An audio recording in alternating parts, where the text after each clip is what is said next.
السلام علیکم ورحمۃ اللہ وبرکاتہ۔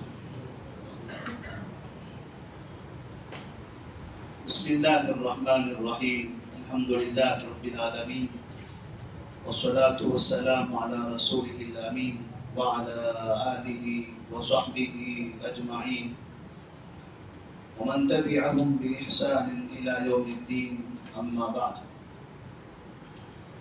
فأعوذ باللہ من الشیطان الرجیم، بسم اللہ الرحمن الرحیم۔ الف لام میم، اللہ لا الہ الا هو الحی القیوم، نزل علیک الکتاب بالحق مصدقا لما بین یدیہ وانزل التوراۃ والانجیل۔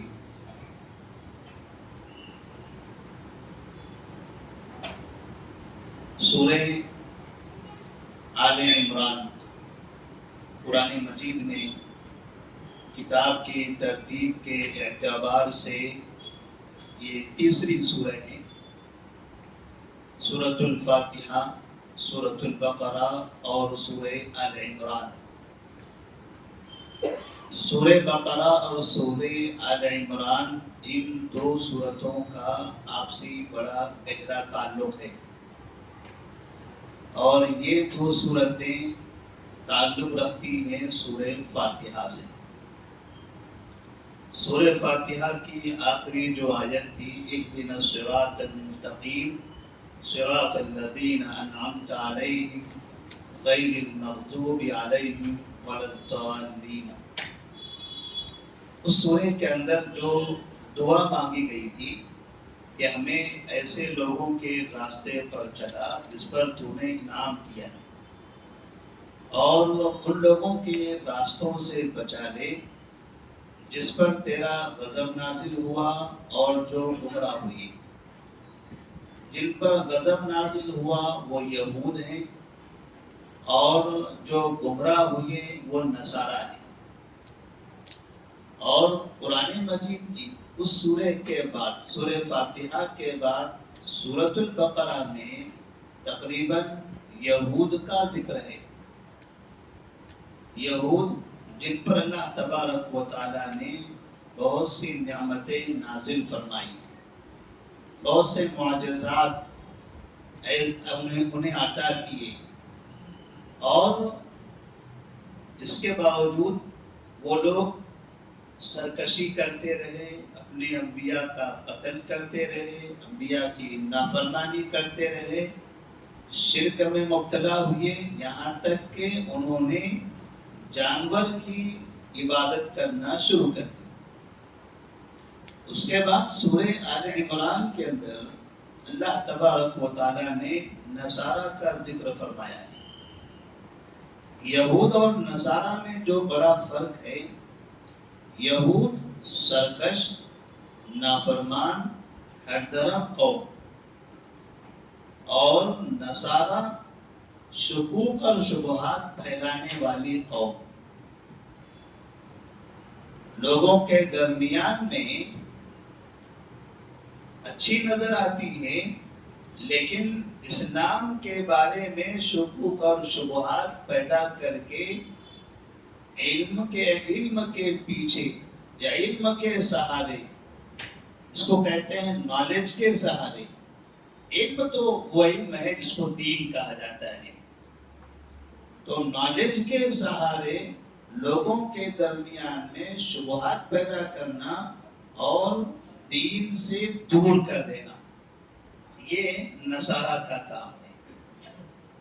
تو سورہ آل عمران میں اللہ تبارک و تعالیٰ نے نصارہ یعنی عیسیٰ علیہ السلام کو ماننے والے اور پھر ان کا انکار کرنے والے، عیسیٰ علیہ السلام جو نبی بنا کر بھیجے گئے تھے، اس نبی کو ہی خدا بنانے والوں کا ذکر ہے۔ تو اللہ تبارک و تعالیٰ نے اس سورہ کے اندر، سورہ آل عمران میں عیسائیوں کا خاص طور پر ذکر کیا کہ یہودیوں نے تو بچڑے کی عبادت شروع کر دی، اور نصارہ نے باقاعدہ ایک مرد اور ایک عورت، ان دونوں کو اپنا خدا بنایا. ایک مرد وہ عیسیٰ علیہ السلام اور ایک عورت وہ مریم علیہ السلام. جیسا کہ اللہ تبارک و تعالیٰ نے اس سورہ کے اندر ذکر فرمایا لقد کفر الذین قالوا ان اللہ هو المسیح ابن مریم. ان اللہ هو المسیح ابن مریم. انہوں نے کہا کہ اللہ کون ہے؟ اللہ مسیح بن مریم ہے. اللہ کس کو کہتے ہیں؟ مسیح کو، یعنی عیسیٰ علیہ السلام. اور وہیں دوسرا یہ بھی ذکر ہے لقد کفر الذین قالوا ان اللہ ثالث ثلاثہ. اللہ تبارک و تعالیٰ تین خداؤں میں سے ایک ہے، مطلب خدا تین ہے اور اللہ تیسرا ہے.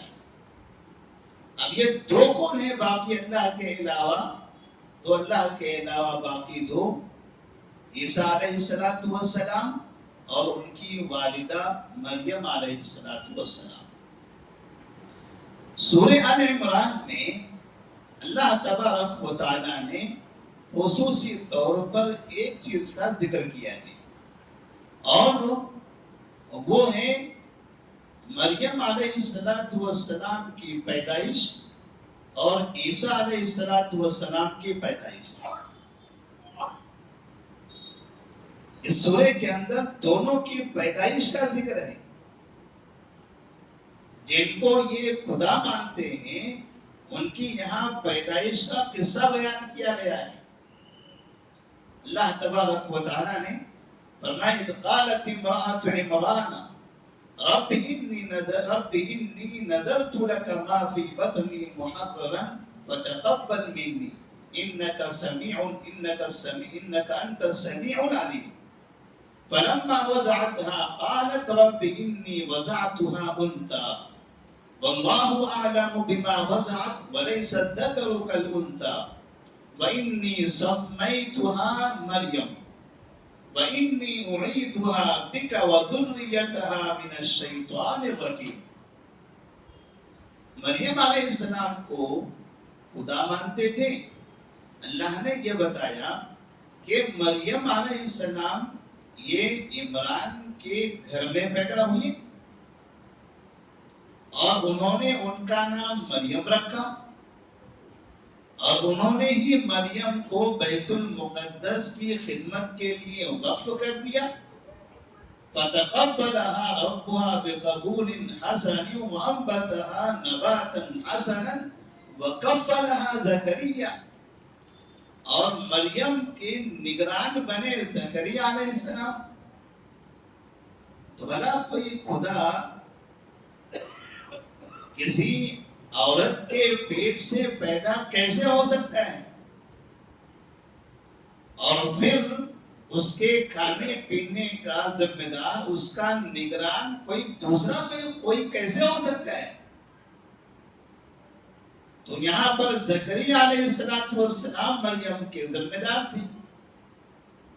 اور پھر اس کے بعد عیسیٰ علیہ السلام کی پیدائش کا تذکرہ آتا ہے.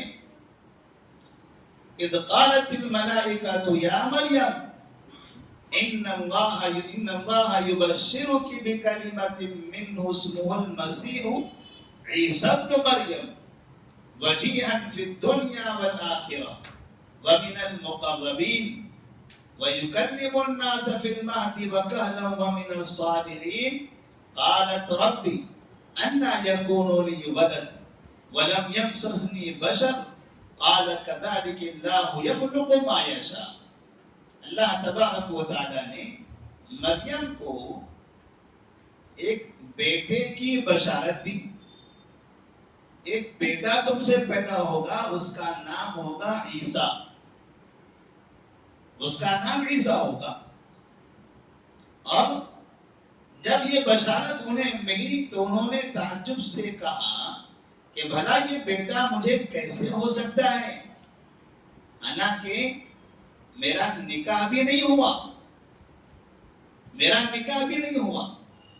تو اللہ تبارک و تعالیٰ نے فرمایا کہ کذالک اللہ یخلق ما یشاء، اللہ جیسے چاہتا ہے پیدا کرتا ہے. کسی انسان کو پیدا کرنے کے لیے اللہ کے پاس کوئی مرد یا کوئی عورت اس کی وہ محتاجگی نہیں ہے. جیسے اللہ تعالیٰ نے آدم علیہ السلام کو پیدا کیا. جب ہم یہ مانتے ہیں کہ آدم پہلے انسان ہیں تو ان کے باپ کون ہے؟ ان کی ماں کون ہے؟ کوئی بھی نہیں. تو بغیر ماں باپ کے اللہ نے ان کو بنایا.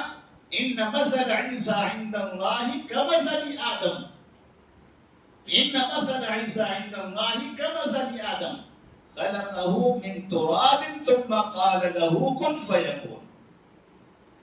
اللہ نے یہاں عیسیٰ علیہ السلام کو آدم علیہ السلام سے جوڑ کر کہا کہ عیسیٰ علیہ السلام کی پیدائش آدم علیہ السلام کی طرح ہے کہ جیسے آدم علیہ السلام کو مٹی سے بنایا اور کہا کن فیکن، اس میں روح ڈھونکی اور وہ انسان بن گیا. تو وہ جو مٹی تھی، جب مٹی سے کوئی انسان بن سکتا ہے تو یہاں تو باقاعدہ انسان پہلے سے ہے. مریم علیہ السلام، جب مٹی سے انسان پیدا ہو سکتا ہے، انسان وجود میں آ سکتا ہے، تو انسان سے انسان وجود میں کیوں نہیں آ سکتا؟ یہ تو اور آسان ہے اس کے مقابلے میں. اللہ تبارک و تعالیٰ نے کہ ان کی آل عمران، جو سورہ آل عمران، عمران کی اولاد، عمران کا خاندان، ان کے پیدائش کا یہاں ذکر کیوں کیا خاص طور پر؟ اس لیے کہ عیسائیوں کو، نصارہ کو یہ پتہ چل جائے کہ اللہ کسے کہتے ہیں. جب پوچھا جائے نبی کریم صلی اللہ علیہ وسلم سے کہا گیا قل هو اللہ احد اللہ الصمد لم یلد ولم یولد، لم یلد ولم یولد. اللہ کو اگر جاننا ہو تو یہ آپ کے پاس ایک بہترین فارمولا ہے. اللہ کون ہے؟ لم یلد ولم یولد، جو پیدا نہیں ہوا اور جس نے کسی کو پیدا نہیں کیا، جو کسی کا باپ نہیں، جو کسی کی اولاد نہیں.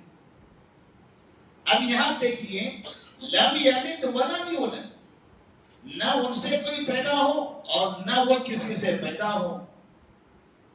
یہاں مریم علیہ السلام کی پیدائش کا ذکر ہوا کہ وہ کسی سے پیدا ہوئی ہیں، اور پھر مریم علیہ السلام کا ہی ذکر ہوا کہ ان سے کوئی پیدا ہوا ہے، اور پھر عیسیٰ علیہ السلام کا ذکر ہوا کہ وہ کسی سے پیدا ہوئے ہیں. اگر پھر شبہ یہ تھا عیسائیوں کے پاس کہ عیسیٰ علیہ السلام کے کوئی باپ نہیں ہے، تو مطلب یہ ہوا کہ پھر یہ اللہ کا بیٹا ہے. کیونکہ جہاں عیسیٰ علیہ السلام کو اللہ مانتے ہیں، وہیں ایک شبہ یہ بھی ہے کہ وہ انہیں اللہ کا بیٹا کہتے ہیں. ماں کا تو پتہ ہے مریم علیہ السلام، باپ کون ہے؟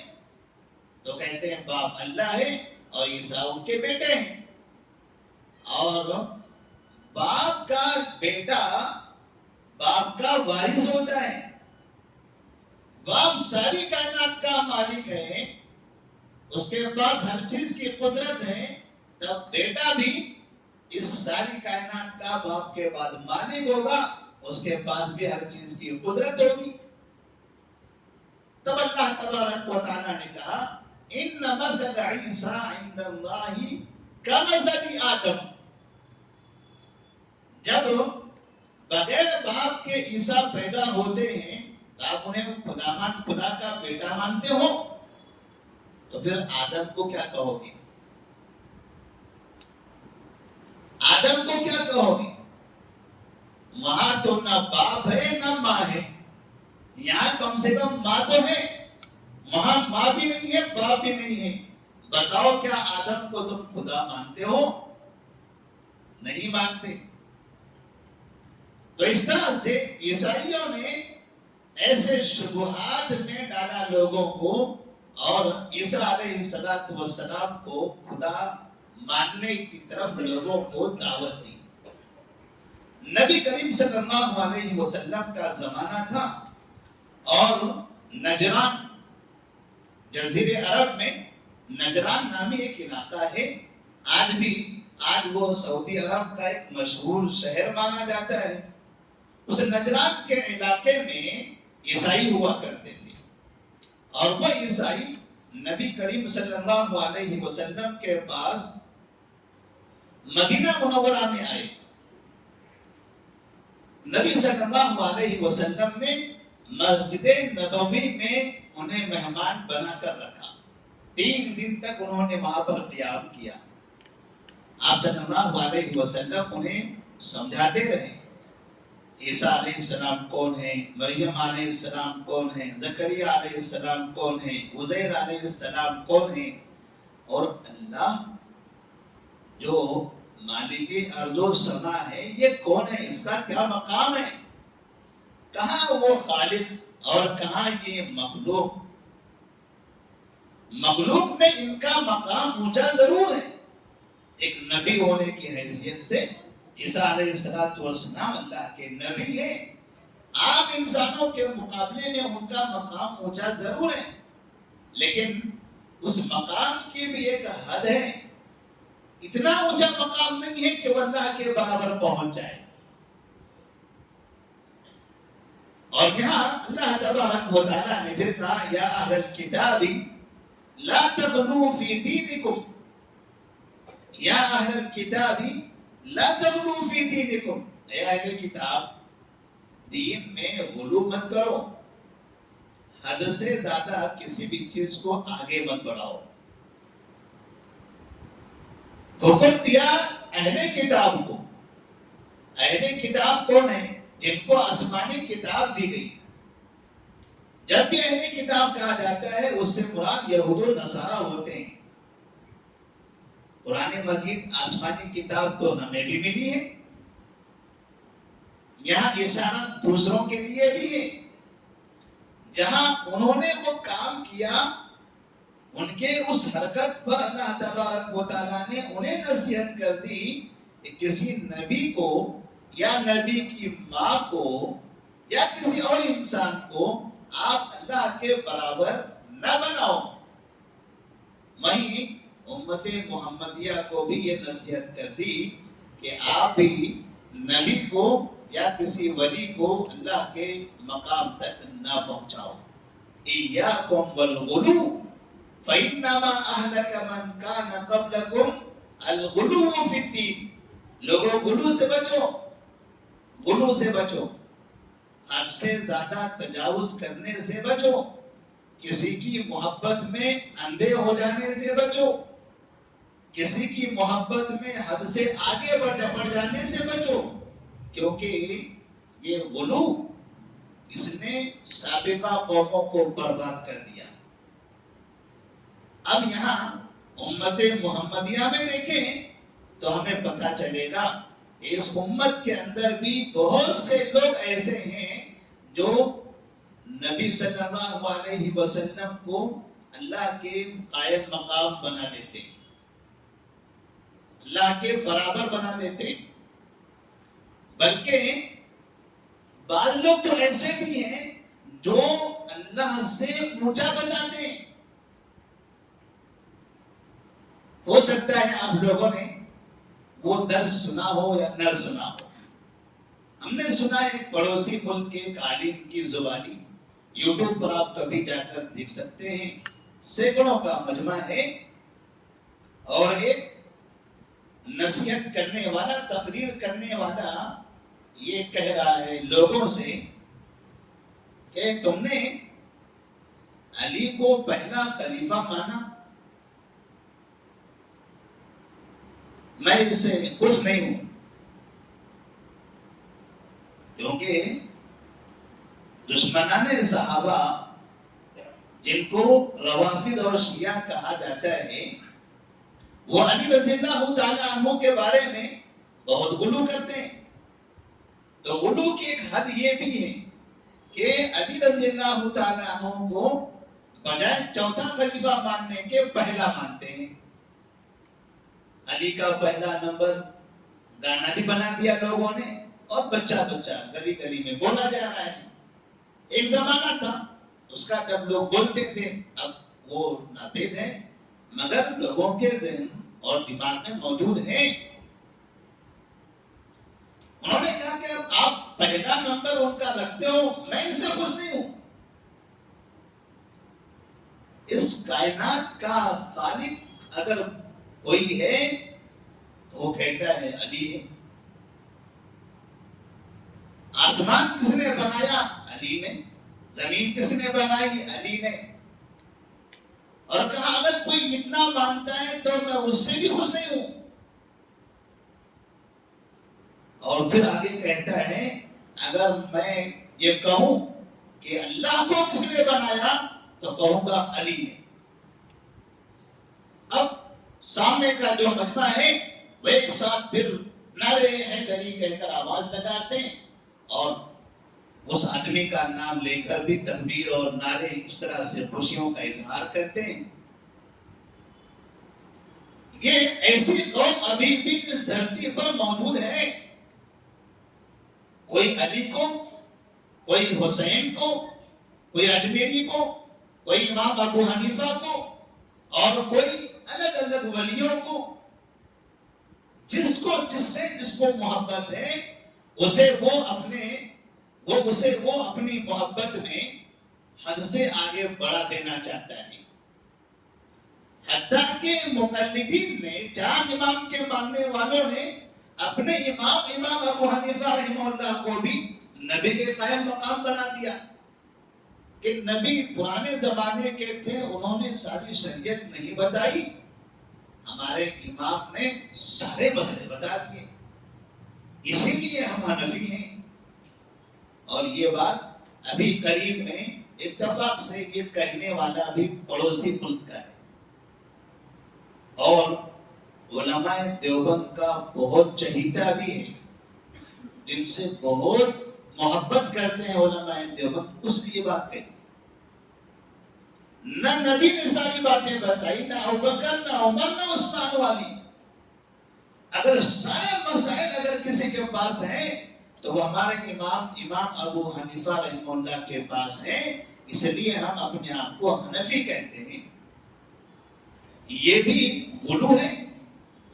اور کتنے لوگ نبی کو اللہ کے قائم مقام قرار دیتے ہیں، یہ تو ہمارے اطراف میں بہت ہے. اللہ نے کہا یا اہل الکتاب لا تغلوا فی دینکم. دیکھیں یہود نے جو گمراہیاں پھیلائی ہیں، مسلمان اس گمراہی کے اندر بھی ہیں. نصارہ نے جو شبہات پیدا کیے ہیں، مسلمان ان شبہات میں بھی ہیں.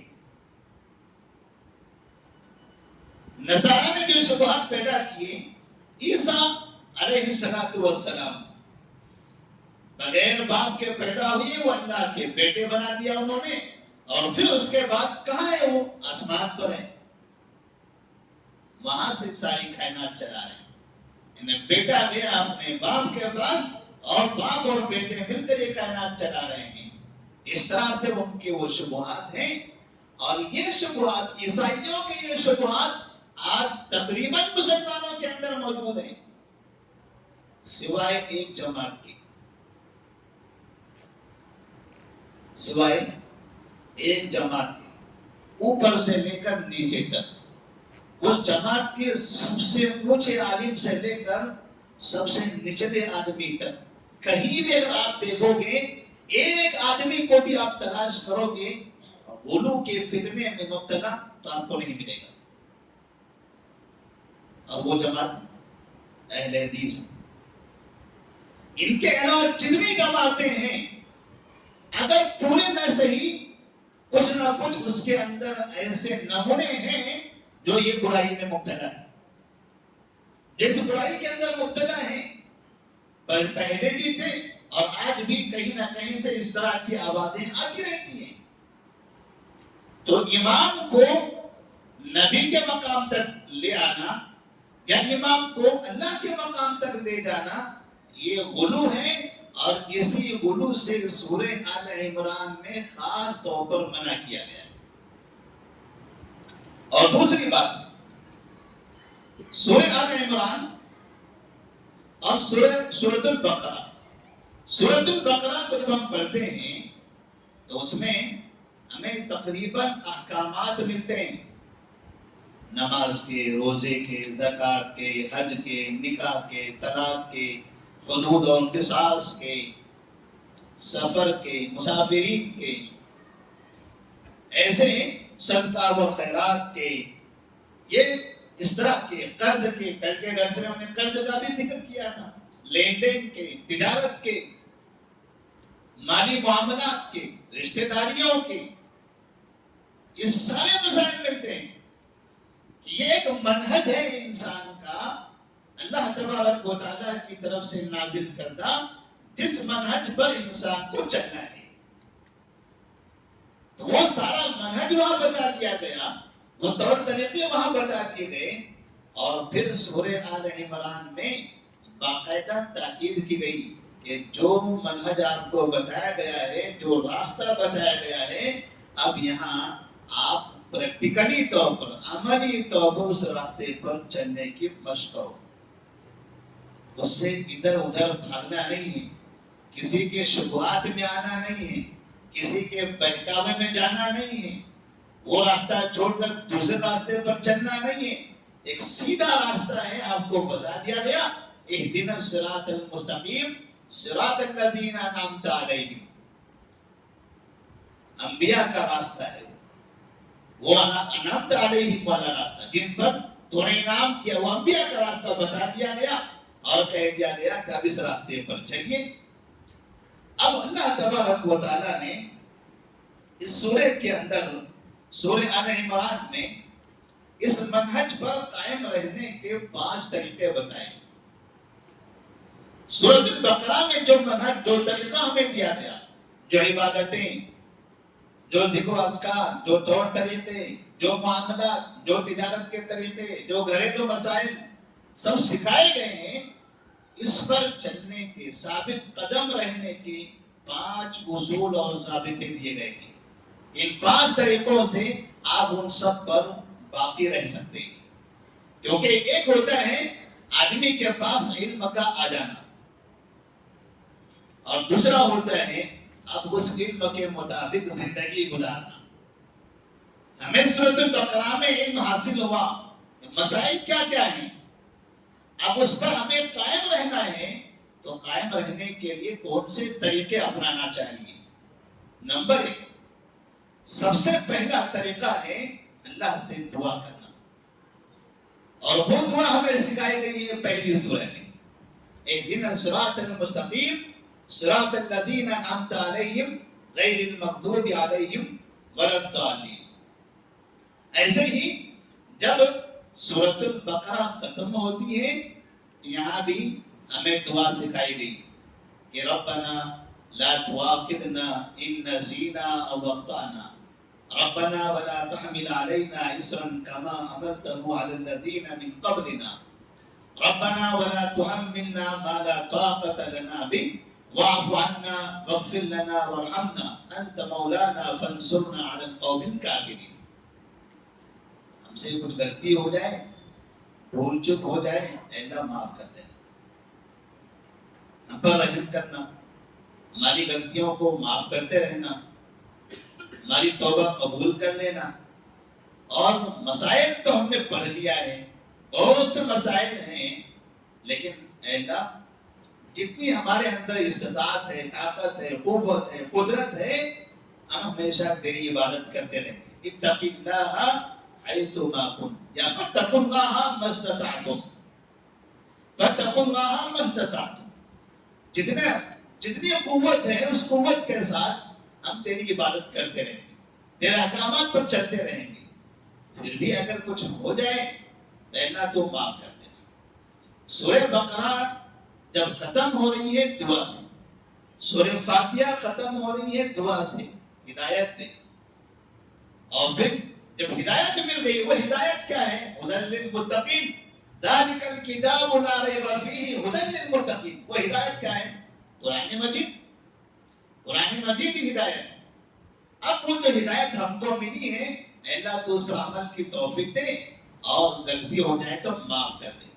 اور جب سورہ آل عمران ختم ہوتی ہے تو یہاں پر بھی اللہ تبارک و تعالیٰ نے پھر ہمیں دعا سکھائی، ربنا اننا سمعنا منادیا ینادی للایمان ان آمنوا بربکم فآمنا ربنا فاغفر لنا ذنوبنا وکفر عنا سیئاتنا وتوفنا مع الابرار۔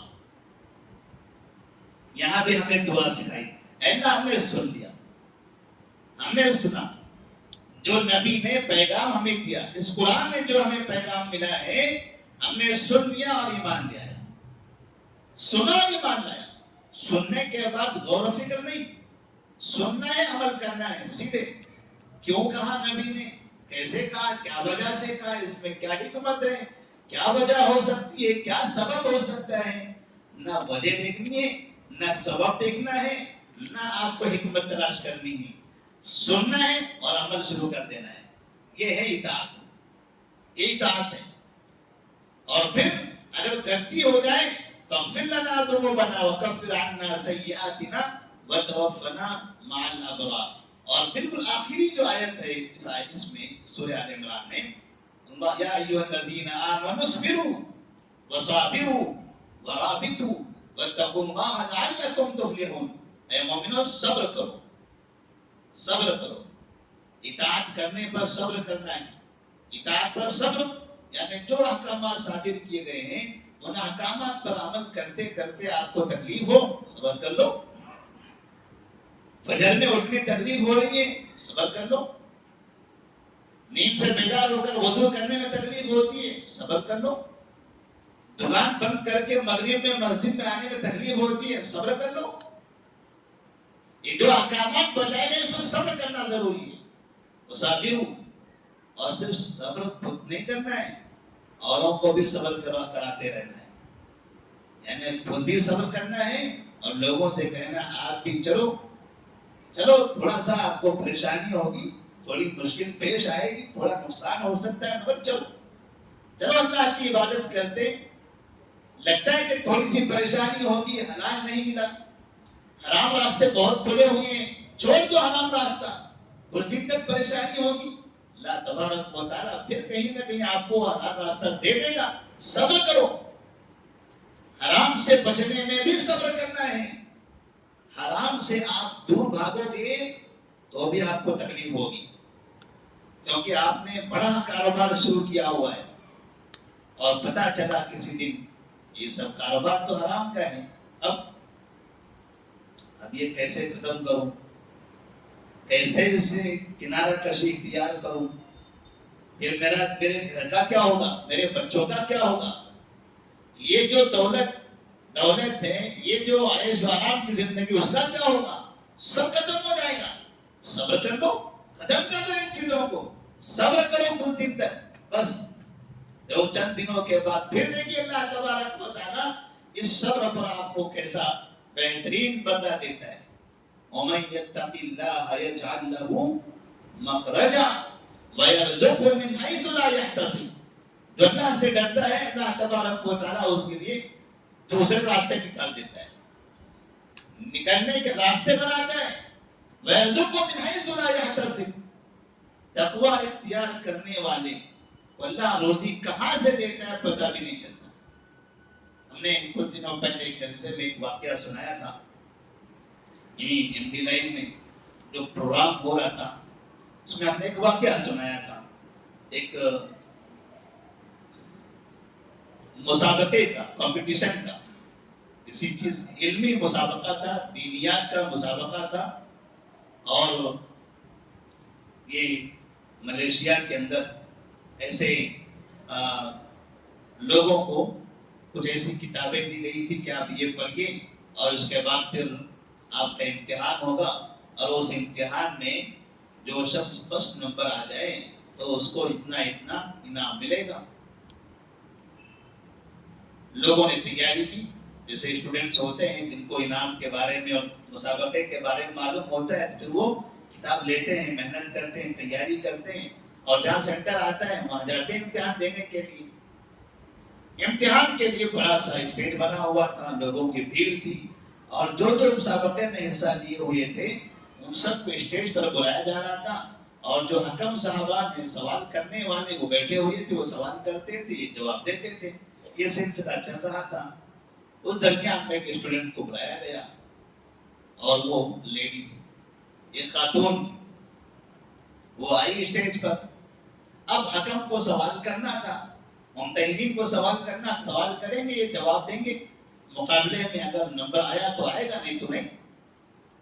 تو جیسے وہ اسٹیج پر آئی تو وہاں ذمہ داران نے ان سے کہا کہ آپ نے تو نقاب لگایا ہوا ہے،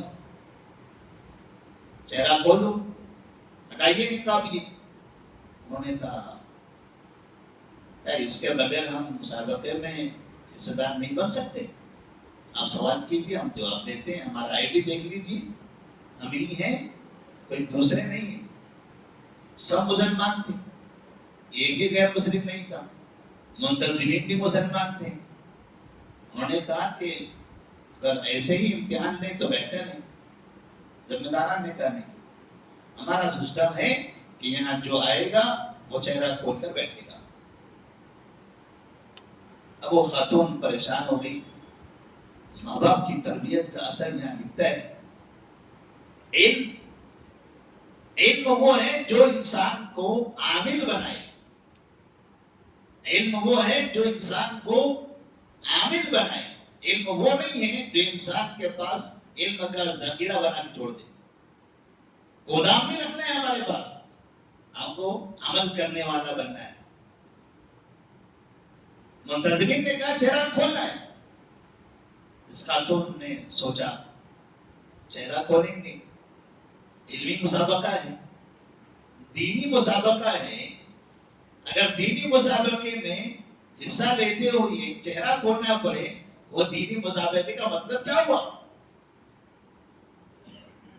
تھوڑی دیر تک انتظار کیا انہوں نے، معذرت کیا، کہا کہ اگر اسی طرح سے آپ امتحان لے لیں تو بہتر ہے، کئی دنوں سے ہم نے تیاری کی ہے. منتظمین نے کہا نہیں، کوئی راستہ نہیں، کوئی راستہ نہیں، آپ کو چہرہ کھولنا پڑے گا. سامنے مرد حضرات سینکڑوں تعداد بیٹھے ہوئے ہیں. یہ خاتون اسٹیج پر ہیں. جب سوال کیا جائے گا اس خاتون کا چہرہ پیچھے بڑے بینر پر بھی آئے گا، جو کیمرہ لگا ہوتا ہے بڑے پوسٹر پہ، وہاں بھی شو ہوگا. سارے لوگ چہرے کو دیکھیں گے. حیا آئی اور اس نے منتظمین سے کہا میں اس مسابقے سے نکل جانا چاہتی ہوں، میں چہرہ نہیں کھولوں گا. اور یہ کہہ کر وہاں سے وہ اسٹیج سے نیچے اتر گئی. اب یہ سارا پروگرام ریکارڈ ہو رہا تھا، لائیو بھی چل رہا تھا، لوگ بھی دیکھ رہے تھے. جیسے بڑے بڑے پروگرام ہوتے ہیں اپنے اپنے انداز سے لوگ چلاتے ہیں. ہمارے پاس یہاں ریکارڈ ہو رہا ہے، بعض جگہوں پر ریکارڈنگ بھی کرتے ہیں، لائیو چلاتے ہیں، یوٹیوب پر، فیس بک پر. لوگ دیکھ لیتے ہیں، کوئی نہ کوئی جاتا ہے، پہنچ جاتا ہے، دیکھ لیتا ہے. یہ مسابقہ چلتا رہا، ختم بھی ہو گیا. اس خاتون کا، اس اسٹوڈنٹ، اس طالب علم کا جو جواب تھا، وہ جواب ساری دنیا میں تہلکہ مچا دیا. نتیجہ یہ ہوا کہ اس کا یہ کلام، اس کا یہ جملہ، اس کی یہ باتیں، اس کا یہ رد عمل اتنا مشہور ہوا کہ پھر وہ بلاد الخیر، اس کو بلاد الخیر کہتے ہیں، وہ سعودی عرب وہ ملک جہاں سے ہمیشہ خیر کی باتیں سنائی دیتی ہیں، وہاں کے لوگوں تک یہ باتیں پہنچی تو ان لوگوں نے 10 لاکھ ریال جمع کر کے اس خاتون کے گھر پہنچایا. کہتے ہیں کہ اگر وہ خاتون وہاں کھڑی رہتی، چہرہ کھول دیتی، مسابقے میں سوال جواب دے دیتی، اور پھر اس کا پہلا نمبر آ جاتا، پہلا نمبر آتا، تو اس کو انعام ملتا تھا فرسٹ نمبر کا 10,000 ریال. کتنا؟ اور ملا کتنا؟ کہا یہ تو پیسہ تھا، اس کے علاوہ جو تحفے، تحائف اور جو عزت اور ماں باپ کی قدر و قیمت، وہ بھائی کا فخر، وہ تو الگ چیز تھی۔ اللہ نے کہا وَمَن يَتَّقِ اللَّهَ يَجْعَلْ لَهُ مَخْرَجًا وَيَرْزُقْهُ مِنْ حَيْثُ لَا يَحْتَسِبُ۔ تکلیف ہوگی آپ کو تھوڑی سی، صبر کرنا پڑے گا، گمراہی پر، برائی پر آپ کو صبر کرنا پڑے گا۔ یہ ہم سے غلط چاہ رہے ہیں، اگر ہم نے یہ غلط کام کر دیا تو مسابقے میں ہم کامیاب ہو سکتے ہیں، لیکن اگر ہم نے انکار کر دیا تو اتنا بڑا انعام چھوڑ کر جانا پڑے گا۔ اتنے دنوں سے ہم نے محنت کی ہے، سب کچھ یاد کیا ہوا ہے، اس لمحے میں آ کر ہمیں واپس جانا پڑے، تکلیف ہوگی نا۔ اس تکلیف پر انہوں نے صبر کیا۔ نبی کریم صلی اللہ علیہ وسلم نے کہا حیا ضروری ہے، الحیاء من الایمان، الحیاء من الایمان، اور انہوں نے وہاں وہ تقوی کا مظاہرہ کیا۔ اللہ تبارک و تعالیٰ نے جتنے مسابقے میں حصہ لینے والے تھے، جو فرسٹ سیکنڈ تھرڈ آئے، دنیا کسی کو نہیں جانتی سوائے اس طالبہ کے۔ جنہوں نے نمبرات لائے وہ اس کے مقابلے میں 1000 گنا کم پیسہ پاتے ہیں، انہیں ان کے مقابلے میں زیادہ پیسہ ملتا ہے، زیادہ عزت ملتی ہے، اور انہیں نہیں، ان کے ماں باپ کو بھی۔ تو اللہ تبارک و تعالیٰ نے سورہ آل عمران کے آخر میں ہمیں یہ درس دیا ہے کہ ربنا یا ایھا الذین آمنوا اصبروا وصابروا ورابطوا واتقوا اللہ لعلکم تفلحون۔ صبر آپ کو بھی کرنا ہے، اور سب کو ایک دوسرے کو تاکید بھی کرتے رہنا ہے، بتاتے بھی رہنا ہے کہ آپ بھی صبر کرو، آپ بھی صبر کرو، ایک دوسرے کی مدد بھی کرتے رہنا ہے، دین کے کام میں، دین کی نشر و اشاعت میں، دین کو پھیلانے میں رابطو، ایک دوسرے کے ساتھ جڑ کر کام کرنا ہے۔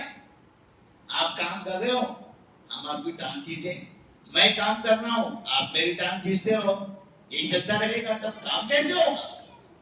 آج کتنے مساجد کے اور کتنی جمعیتوں کے برے حال اسی وجہ سے ہیں، جہاں کام کرنے والے کم، ٹانگ کھینچنے والے زیادہ ہوتے ہیں۔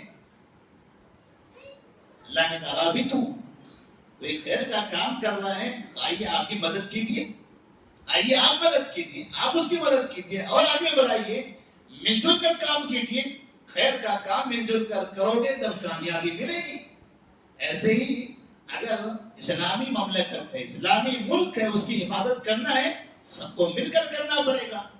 اسلام کا دفاع کرنا ہے، سب کو مل کر کرنا پڑے گا۔ توحید کی دعوت دینی ہے، سب کو مل کر دینی پڑے گی۔ اجتماعیت ضروری ہے، اور اس سورے کے اندر اللہ تبارک و تعالیٰ نے اجتماعیت کا بھی درس دیا ہے۔ اللہ فرماتے ہیں اجتماعیت کا درس دیتے ہوئے وَاعْتَصِمُوا بِحَبْلِ اللَّهِ جَمِيعًا وَلَا تَفَرَّقُوا وَاذْكُرُوا نِعْمَةَ اللَّهِ عَلَيْكُمْ إِذْ كُنْتُمْ أَعْدَاءً فَأَلَّفَ بَيْنَ قُلُوبِكُمْ فَأَصْبَحْتُمْ بِنِعْمَتِهِ إِخْوَانًا وَكُنْتُمْ عَلَى شَفَا حُفْرَةٍ مِّنَ النَّارِ فَأَنقَذَكُم مِّنْهَا كَذَلِكَ يُبَيِّنُ اللَّهُ لَكُمْ آيَاتِهِ لَعَلَّكُمْ تَهْتَدُونَ۔ اجتماعیت، اخوت، بھائی چارگی، اتحاد، اتفاق یہ بہت ضروری ہے دین کے کاموں کے لیے، لیکن اتحاد کیسے ہو؟ دین کا کام کرنا ہے، اتحاد کے ساتھ کریں گے، اجتماعیت کے ساتھ کریں گے۔ ہندوستان میں اتنے مسلمان ہیں، کسی بھی مسلمان سے پوچھیں، عام سے یا خاص سے، جاہل سے یا عالم سے، کیا مسلمانوں میں اتحاد ہے؟ کیا جواب ہوگا؟ میں کہہ رہا ہوں نہیں ہے، آپ کہہ رہے نہیں ہیں، وہ کہہ رہے نہیں ہیں، وہ بھی کہہ رہے نہیں ہیں، آپ بھی کہہ رہے نہیں ہیں، وہ بھی کہہ رہے نہیں ہیں، سبھی کہہ رہے نہیں ہیں۔ باہر جو لوگ ہیں ان سے پوچھی، وہ بھی کہیں گے نہیں ہیں۔ کسی اور مسجد بیٹھے ہوں گے، ان سے پوچھی، وہ بھی کہیں گے نہیں ہیں۔ کئی علماء سے پوچھی، وہ کہیں گے نہیں ہیں۔ جماعتوں کے ذمہ داروں سے پوچھی، وہ کہیں گے نہیں ہیں۔ جو ان کے بعد ہیں تھے ان سے پوچھی، وہ کہیں گے نہیں ہیں۔ مدارس جا کر پوچھی، وہ کہیں گے نہیں ہیں۔ تب ہے کہاں، ہوگا کہاں؟ سب کی ایک ہی آواز ہے۔ ایک ایک فرد اگر 25 کروڑ ماننے مسلمان، تو 25 کروڑ زبان یہی کہتی ہے کہ ہم میں اتفاق نہیں ہے، ہم میں اتفاق نہیں ہے، اتحاد نہیں ہے. اور کہ ہوگا بھی کیسے؟ اتحاد کے لیے اللہ تبارک و تعالیٰ نے جو شرط بتائی ہے اس شرط کا یہاں پر ذکر کیا ہے. یا اہل الکتاب تعالوا الى کلمۃ سواء بیننا وبینکم الا نعبد الا اللہ ولا نشرک به شیئا ولا يتخذ بعضنا بعضا اربابا من دون اللہ فإن تولوا فقولوا اشهدوا بأننا مسلمون. اتحاد کس بات پر ہونا چاہیے؟ کس چیز میں اتحاد ہوگا ہمارا؟ سب سے اہم اتحاد ہمارا ہے توحید پر. تعالوا الى کلمۃ سواء بیننا وبینکم الا نعبد الا اللہ ولا نشرک به شیئا.